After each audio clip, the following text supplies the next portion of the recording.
America's Voice brings you CPAC 2019. We are live from CPAC, live here on AVN. We've got a heck of a roundup here. This is CPAC roundup for the day on Friday. Been several days of great stuff. I'm going to read off our guest list here. We've got a pretty good bunch. Ryan Fournier, head of Students for Trump in the House. Dave Sussman, everybody knows Dave, the host of Whiskey Politics, who brought whiskey with him. It was his 50th birthday Wednesday night. Peter Van Voorhis. Thank you. 49 for the second time. As ladies out there, it was his 29th birthday. Thank you. Drinking some great whiskey. You're going to pour that for us, right? Absolutely. Pour it while I'm making the intros. Let's do it. Let's do it. Americans for Limited Government, my good friend Rick Manning, who knows everything that goes on in Washington, D.C., and Anna Paulina, amazing, from the most important organization in the world, Turning Point USA. It is great to have you guys. We just kind of threw this panel together at the last minute, having a lot of fun. Oh, thank you. You're welcome. By the way, this is to celebrate Dave's birthday. I'll take some. Absolutely. I'll take a ceremonial sip on air. Even though Deal. We got some cool topics. So, Anna Paulina, we're going to start with you. AOC. AOC's been discussed a lot. She's the hottest new Democratic thing going on out there. She's been discussed a lot here at CPAC. 3 topics on her. The Green New Deal. What do you make of this? It's garbage. I think if she really wanted to significantly impact environmental standards, she would start by, for one, bringing jobs back so we can observe directly the impacts that it's having on our own environment. But aside from that, the United States is not the #1 CO2. We're responsible for the CO2 emissions in the world. It's China. So when we're sending our jobs overseas to places like China and India and Vietnam, and we're wondering why these countries are polluting the rest of the world, why is it that we're bringing our jobs back home? It's not the responsibility of the American taxpayer to support the rest of the world when they can't get their own crap together.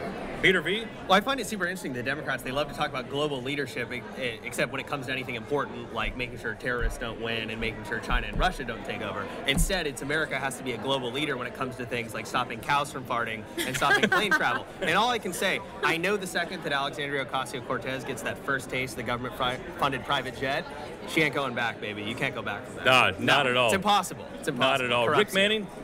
It's very simple. CHOC stands for scarcity. Socialism is scarcity. Capitalism is abundance. America's going to get a choice in this election cycle about which they're going to choose, and I believe America's going to choose abundance.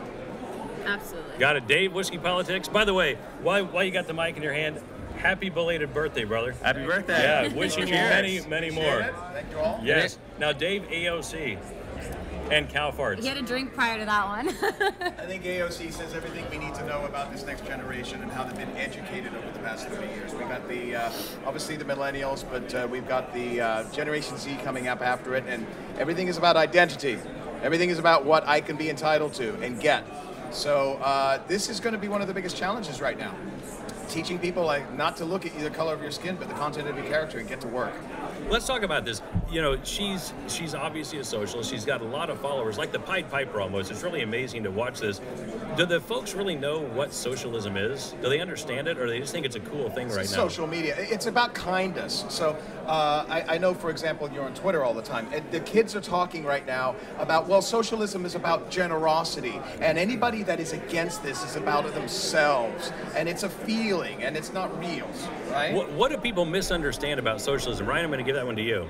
Yeah, no, you know, the whole thing about socialism, and what I hear all the time from people, is we reference to them Venezuela, which is a horrible example to them of socialism. They believe that there is a good version of socialism. No, there is no good version of socialism. It has been the cost of millions of lives across the world. We had a Red Scare about socialism, about communism. These ideologies are not the solution to our country's problems. And once people start to realize and understand that, we're gonna get back to a better footing and start fixing the issues in this country with real solutions and not fake ones. Ryan, you're the head of Students for Trump. Do students really understand what the nuts and bolts of socialism is and why it's so dangerous? In other words, if you were going to give in 30 seconds socialism, what is it? Just so the kids out there understand. The ones who support the president understand. You know, socialism. No, I mean they do understand, but the ones that don't. It's a give and take ideology. It's very dangerous. You look at Venezuela. It is the perfect example of socialism. You have bread lines. You have people in the street starving, not sure when the next meal's going to be, not sure, not being able to go out and make their own dime, feeling proud about that, which is what capitalism does for you. It gives you this proud feeling that you're going out and contributing to society, contributing to your family, bringing something back home. Socialism is the exact opposite of that.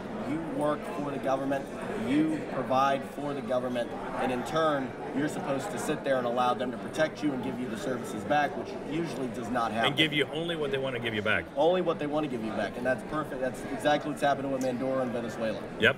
Quick question now, speaking of AOC, where did she come from and why is she so popular? Why are people following her? Because, I mean, she's an empty suit. Obama was an empty suit.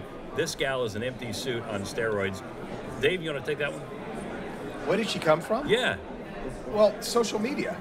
I mean, Ryan knows all about this. And so if you're not watching the news and you're not being educated and you don't understand free markets and capitalism today, economics have been taken out of the classroom, this is what's going to happen after a number of years. And then somebody very nice looking comes along, says the things that you want to hear. You need to blame somebody because of your lot in life isn't working out. And she's saying the right thing, so I'm going to get some of that. This is why Bernie became as big as he did in 2016. Yeah. Anna, what's your take? I would say, so Young Turks actually provided her with the platform that she needed in order to get a lot of the donors that she received.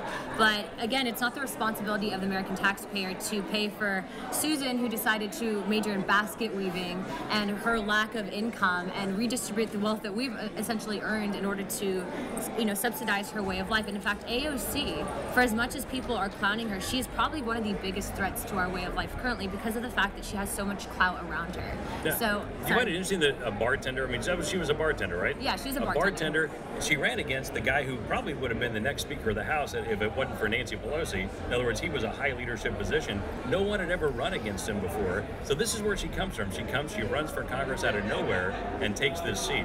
And this is amazing that somebody goes from being a bartender. Replace Joe Crowley. That's the best option they have. That is true. But here's the thing. That's a tough one. When you have this party, if that's the best they got. When you have this party, though, and they're already so extreme in their ideologies, and then she comes on board and she says that she's openly a democratic socialist.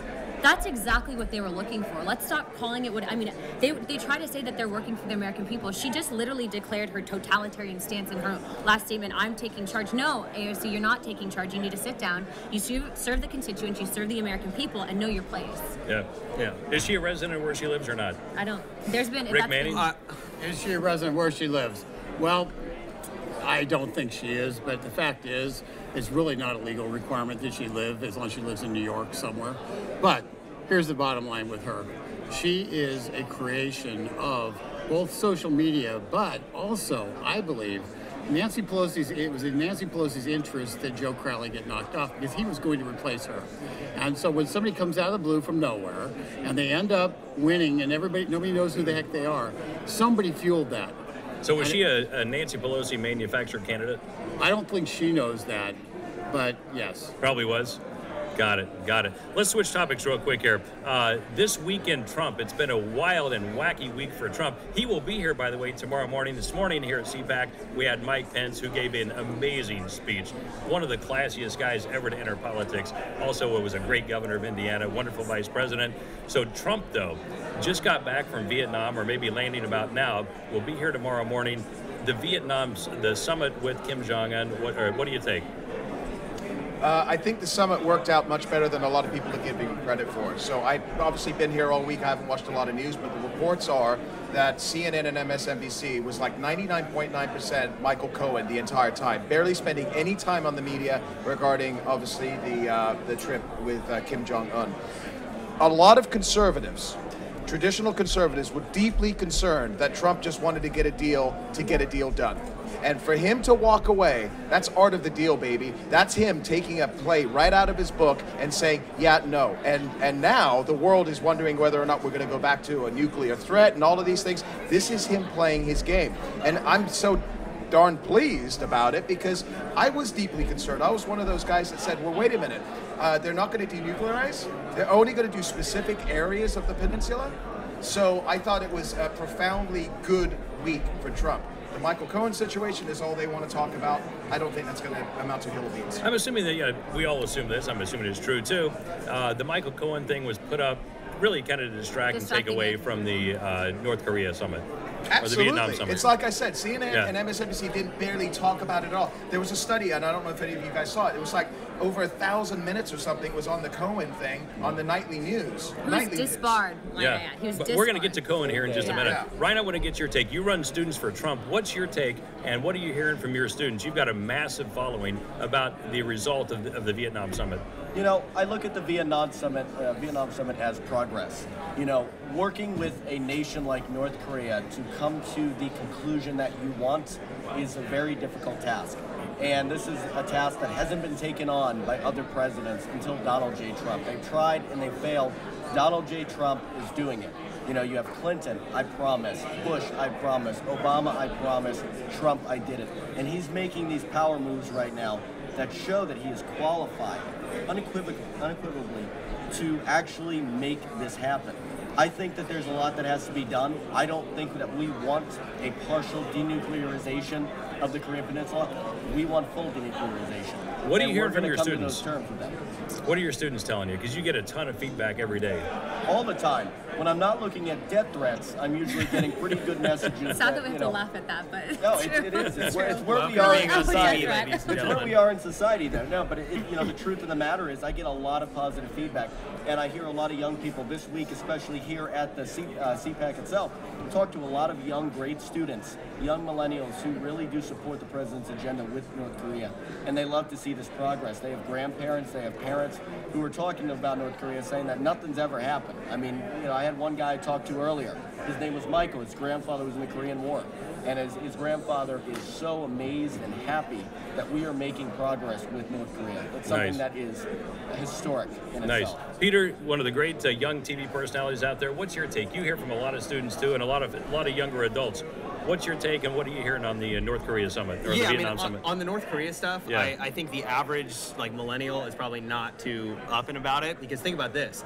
Anyone that's watching the news now, they have no other options. They're watching like CNN or Fox or whatever, and they're pretty much just covering this Cohen stuff because it is great TV. I was kind of thinking in my Uber yesterday, I think that politics is actually it's now become America's biggest and greatest reality TV show. It's the new WWF. Well, no, it's the new Kardashians. I think it's like that. It's, you know, you have the first family and you have, you know, all this cast of characters.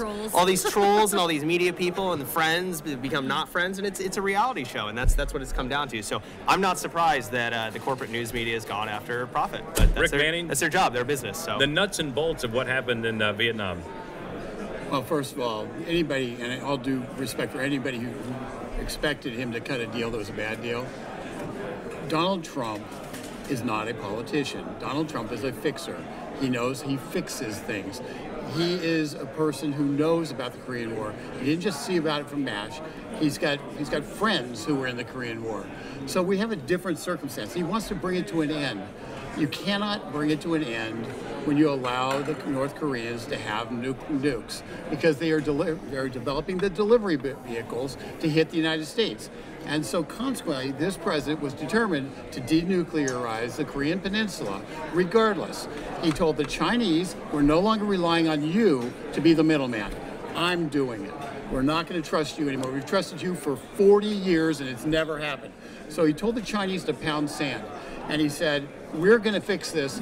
And when he sat there with the Korean leader and he looked across at him and he tried to pitch a partial denuclearization, Donald Trump said, well, what about this site? What about the site over here? What about the site over here? And the North Korean leader did not realize that we knew about those sites. And it knocked him back on his heels. The North Koreans are already saying, no, we need to talk, because they need our cash. They want the vision. Donald Trump's going to make them pay the price of denuclearization and normalization in their own country, and that will be one of his greatest achievements. And Rick, you know, a lot of presidents have had a lot of time to reach out and do something there. Have they just kept him out there just as more of a political thing, so that no one's touched North Korea, so they've got it to use as a political thing? Or why has it not been fixed, or at least started to be fixed over the last 40 years?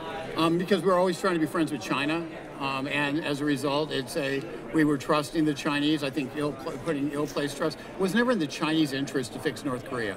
Let's just be clear. No, it was in the Chinese interest to have them be provocateurs in advance for them, for the Chinese, to test our willpower, test what we were willing to do.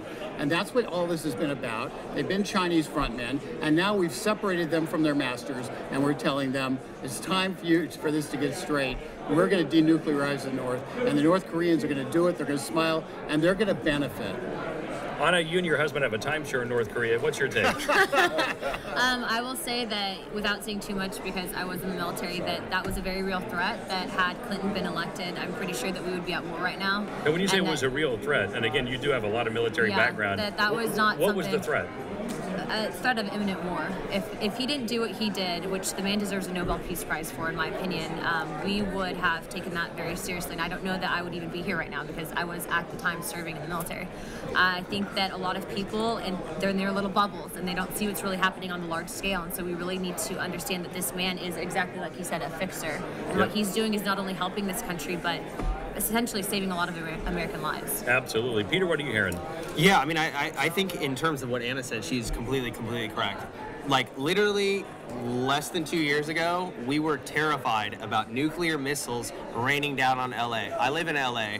I have a vested interest in not being nuclear bombed. I will assure you on that. I like living in LA. It's nuclear fallout, not good. So what I will say on that is, look, President Trump's not going to be perfect. If you think he's just going to walk in and denuclearize the entire North Korean peninsula, the Korean peninsula, I should say, in 2 meetings, like, I'm sorry, what did Obama do before? What did Bush do before? Clinton, Bush Sr., no one did anything on that. They relied on China, but here's the important thing to notice. China is petrified of Donald Trump now because what we're doing is we're moving American influence close to the Chinese border.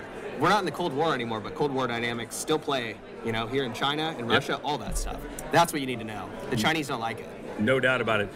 We got to talk about Cohen, the Cohen hearing. So listen, good. I was on the plane coming from Los Angeles here, watched the whole thing live, or most of it live on the way here. What a train wreck this guy is. I want to start with you, Whiskey Politics, Dave. What do you think about this cat with Cohen? Obviously an idiot to start with, but what did you take from his testimony? Well, if you watch the opening remarks, everything else is just theater. The opening remarks were prepared by Lanny Davis. This man didn't have one thought amongst those 10 minutes of diatribe. By the way, for the folks who don't know who Lanny Davis is, give him a quick rundown. Clinton attorney doing the Whitewater and the Lewinsky investigations that led to his impeachment. And he was one of their biggest defenders on the news during that time, during the 1990s.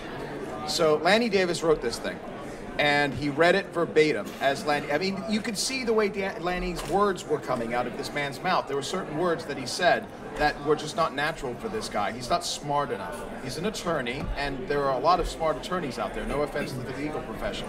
This guy is a dumb one. Well, he went to the worst law school in the country, like literally the worst. Which one? Like bottom. I don't know. It's that bad. It's literally the worst. I think they lost. I don't mean second worst. I don't mean a bad law school. I mean he went to the worst law school in America. Right. Literally. So let's assume that Donald Trump, because I think he worked with Donald Trump for 20 years, that maybe Donald Trump didn't always get the best people. No, I think he went back a couple of decades with his business. Really? I think so. Maybe not. But I read that somewhere. I stand corrected if I'm wrong. But the fact is that, you know, he's not one of the best people. And he's, by surrounding himself with his personal affairs with this guy, I get it. He's got a large organization. He's got a lot of people working for him. You know, human resources can be a problem when you've got a big corporation. But now this guy has turned and basically flipped. And listen, God, you know, if I'm ever in that situation, I'm going to do what I need to do for my family as well. Okay? So maybe there's some whispers in his ear that, okay, well, if you come out and I think, was it Adam Schiff that he had a secret meeting with? Behind closed doors the next day. Behind closed doors. So Adam Schiff probably said something like, look, you come out hard. You come out hard. You present that check. All right? Maybe we can work something out on that 3-year jail sentence and get you out early. Interesting. Ryan, you saw the whole thing go down. I mean, it seemed to me like there were quite a few areas where he hung himself. Matter of fact, I think today, one of the Republican leadership folks actually turned him over to DOJ for additional line. Yeah, for more line under oath. Ryan, what did you take away, and where did he hang himself? I think the guy's a complete idiot. You know, I mean, when you look at someone like Michael Cohen, who has time and time again lied to the FBI, lied to, you know, Congress, someone who is in some hot water right now, this guy has created this and put it on himself. He met with the DNC prior to having this hearing, and had talked about God knows what, about how to, you know, frame this, make it look good, the optics for television, and he still looked like an idiot.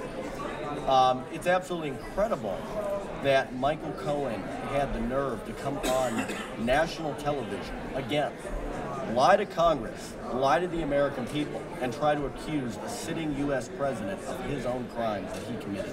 He can't take responsibility. He was disbarred, and he's quite frankly screwed, and he deserves it. Rick, you see this stuff go down all the time. What's your take? Well, first of all, the whole Mueller investigation was completely destroyed by Michael Cohen. He said, the key piece of the dossier, of the Steele dossier, which underpins the entire investigation, was false. Michael Cohen was not in Prague trying to fix the mess that was all created by the Russian collusion. He also said he was unaware of any Russian collusion, under oath. He also said that the WikiLeaks part of it, that actually he gave a timeline, and the timeline was after everybody knew the WikiLeaks stuff was there. And that's when he said, oh, Donald Trump asked Roger Stone to go try to find out what happened with the WikiLeaks. Well, let me give you a clue. If Donald Trump was this big colluder with Putin, he didn't have to ask Roger Stone to call WikiLeaks to find out what was up. Okay, so he basically destroyed the whole basis of Russian collusion. So we never have to talk about that ever again. So what was the damage he done? I know, but what was the damage that he did? Well, the fact is, he attempted to do damage through polemics and calling names and saying Donald Trump was racist. But here's what we actually know. What we actually know is the guy who Donald Trump relied on to fix his problems, who relied on to deal with the problems that might come up in his life, they got nothing. They took the guy who Donald Trump who was dealing with to deal with every single problem you could have as a developer trying to build a building in New York and New Jersey, and they got nothing. That's the most amazing part of this. They got absolutely nothing, which means Donald Trump is the cleanest developer in the history of the world. Peter, your law school classmate, Michael Cohen, what's your take?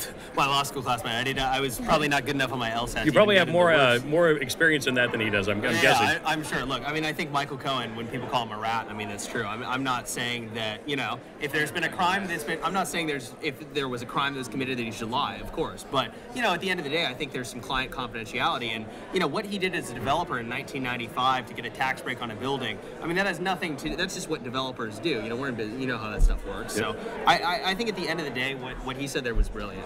There is absolutely no evidence of Russian collusion. Now what they're getting people on is lying to the FBI, misrepresenting something, whatever. It's cover-ups of a non-existent crime because literally the key players have said there's no crime. We're not just speculating here. Michael Cohen said there was no Russian collusion, so which one is it? Or is there just a narrative that has to be held? Got it. Anna, you get subpoenaed to Congress. What do you do now? Like, seriously, what do you do if you get subpoenaed to Congress to go testify about something? With all this stuff going on, you just say no, forget it?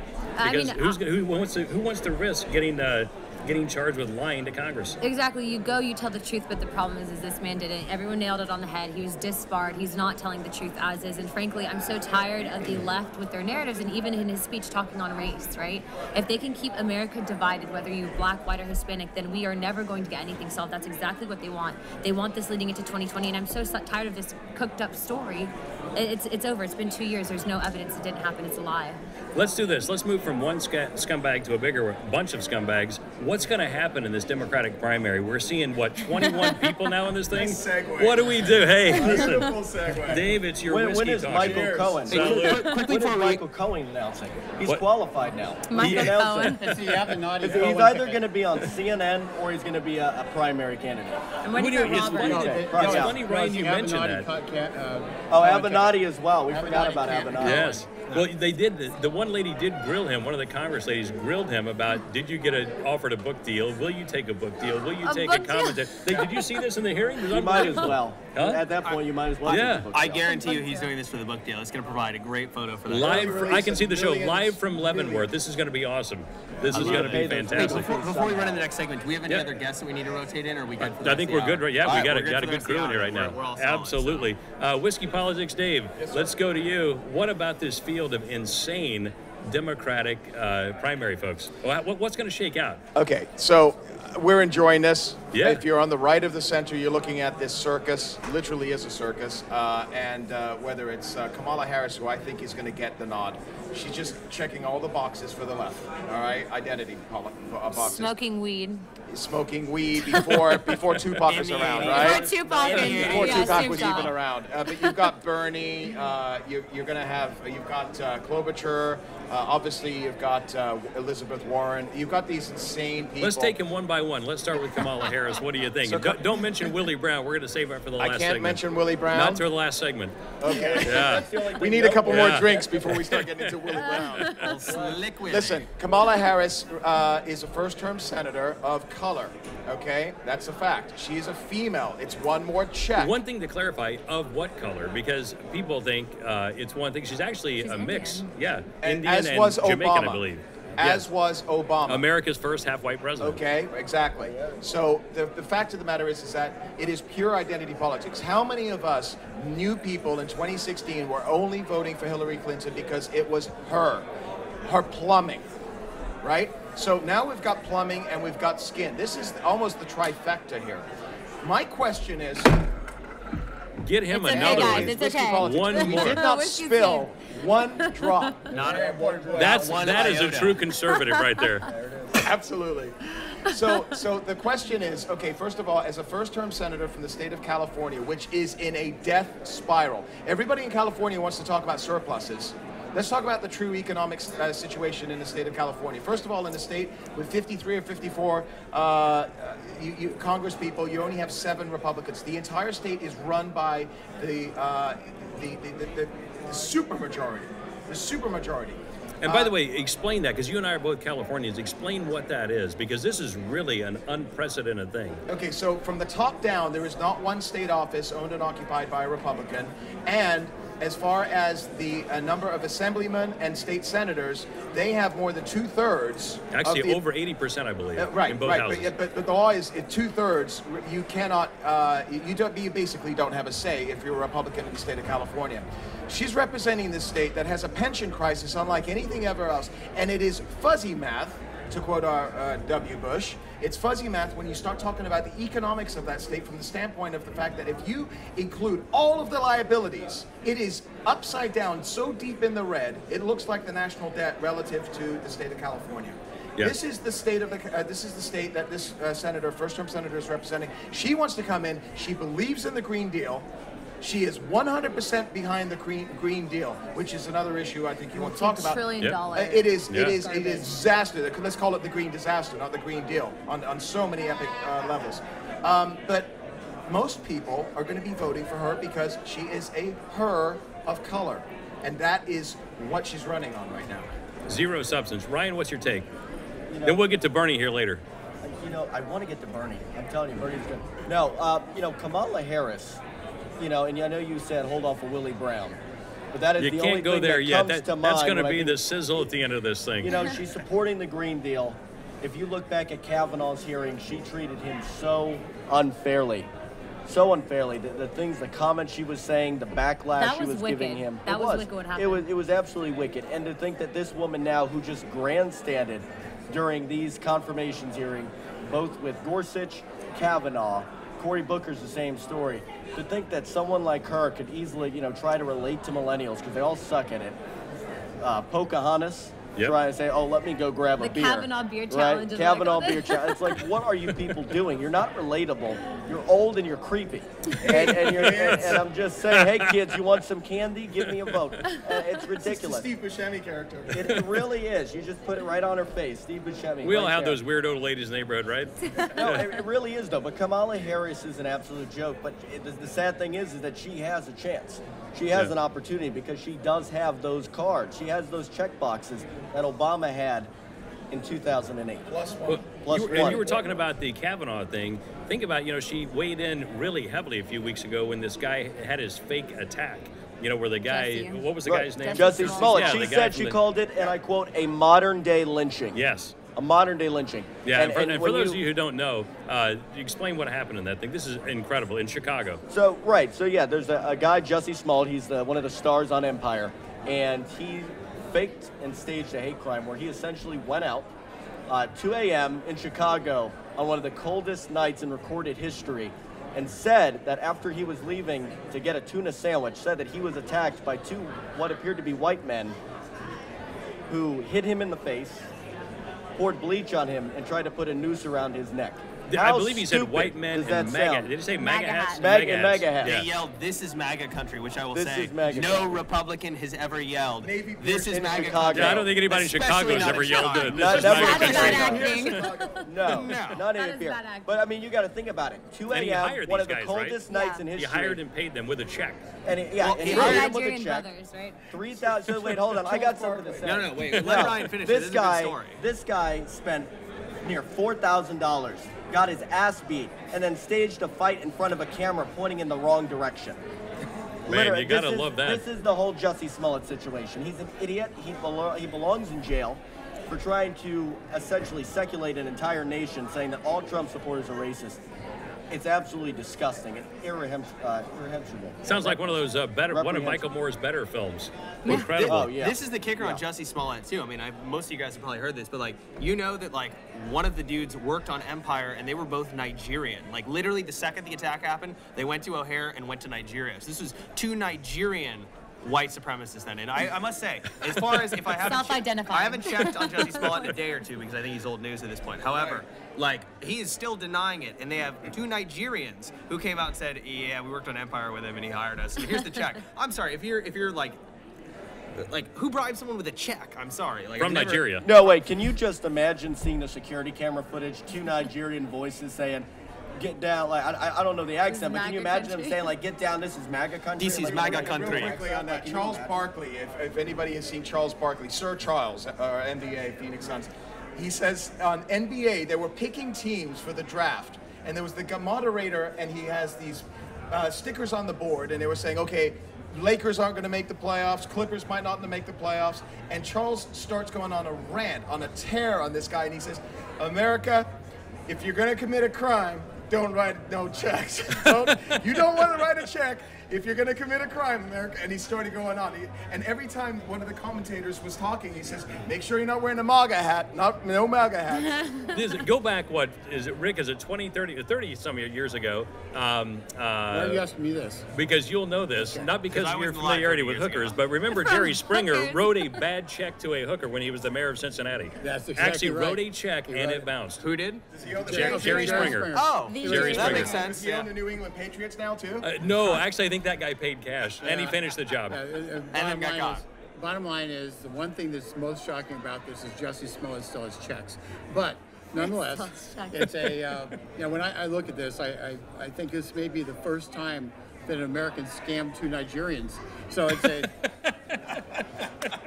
They still got paid though, so it's It's a technically great not. meme, but it's still so funny to hear, It's true, actually. It's so sad though, because it completely discredits the actual hate crimes that used to take place, and that still in some instances by it throughout the country. But for the fact that he did this and then tried to relate it to a sitting president who's done more for Hispanics and blacks than I think any other president across the board, it's really sad. And it's sad the level of self-hate that Jussie exposed, and really how he divided the nation, because there's so many people that were caught off guard by this. And they're only mad they got caught. I don't. No moral code or People are conscience. pissed off that they were lied to personally. So I've talked to some of the cast of Empire and some other people. They are actually pissed off at him. But I must say, like, I think they're mad they got caught. I don't think that's exactly no right. remorse. But to bring it back to Kamala Harris, because I think we can't miss a very important point.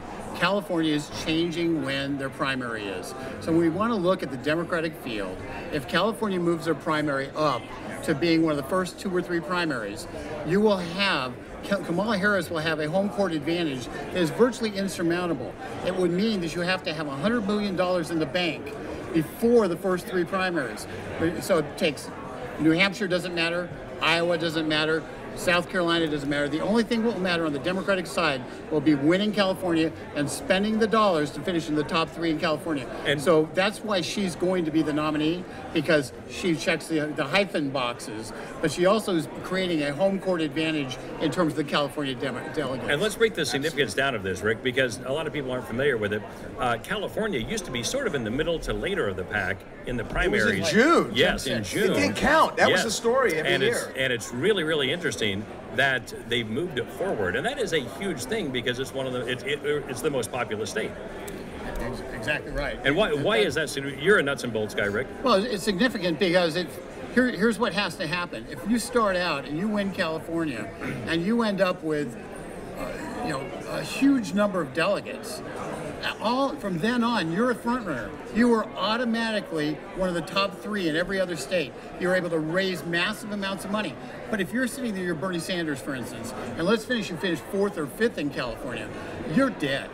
You're absolutely dead. So these guys are not going to have to worry about New Hampshire. They're not going to worry about the small states that have led up in the past.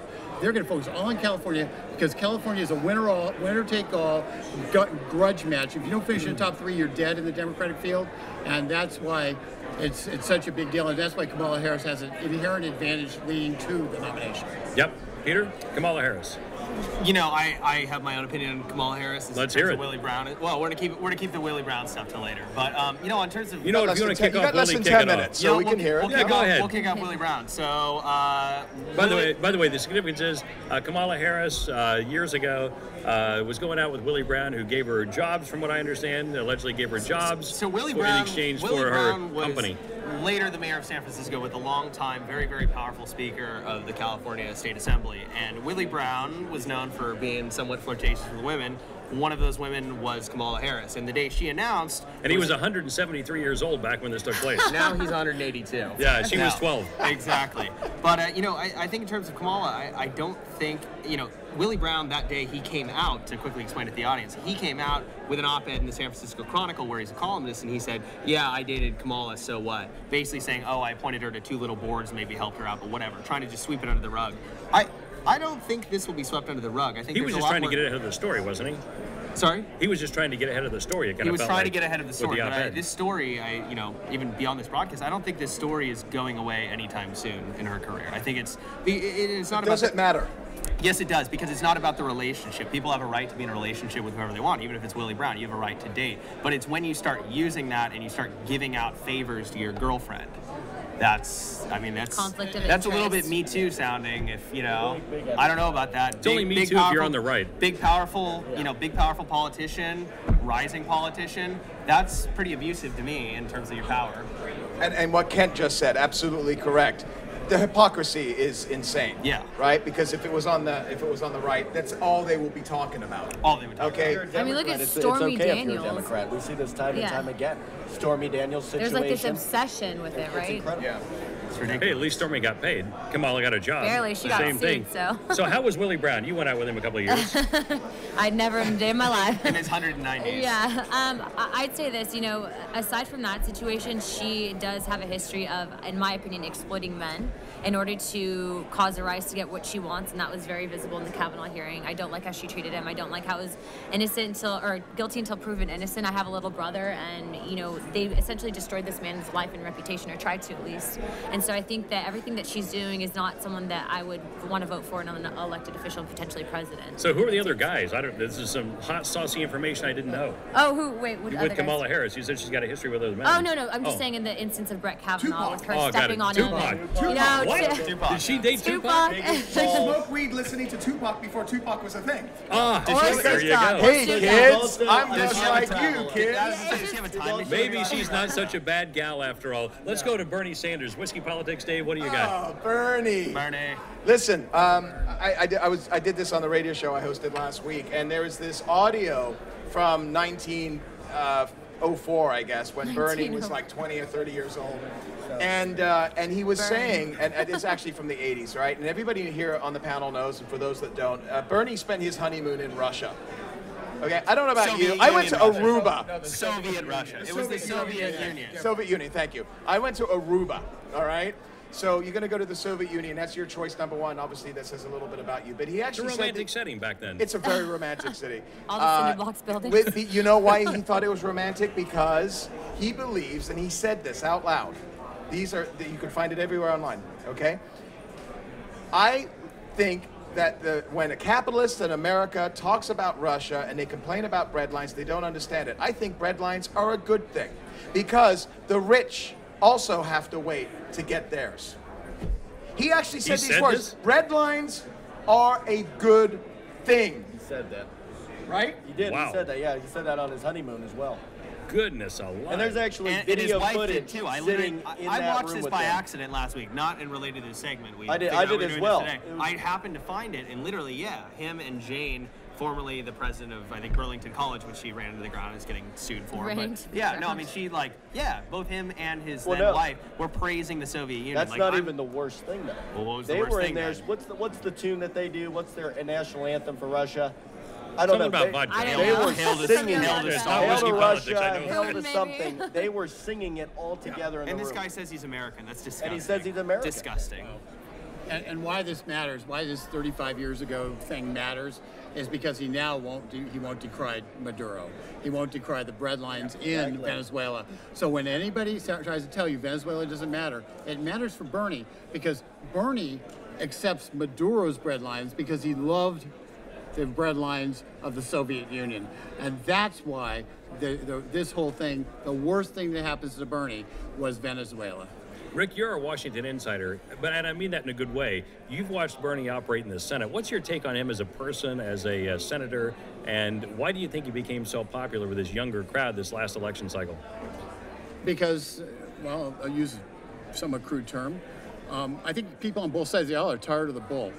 They're just tired of the bull. And he was saying something different. He was saying something that resonated, and his opponent was Hillary freaking Clinton. No one likes Hillary. And no one likes Hillary. Okay, so the bottom line with it is he provided a different voice. In terms of the Senate, he's a non-entity. He's an independent. He caucuses with the Democrats. And the fact is, the Democrats are sitting there going, wait a second, you have to become a Democrat to get a nomination this time. Finally, the most important part of it is the DNC under Hillary cheated him last time, so Hillary was guaranteed to win. And there are a lot of very angry people about that. But the truth is, he won't be the lone socialist voice in the crowd.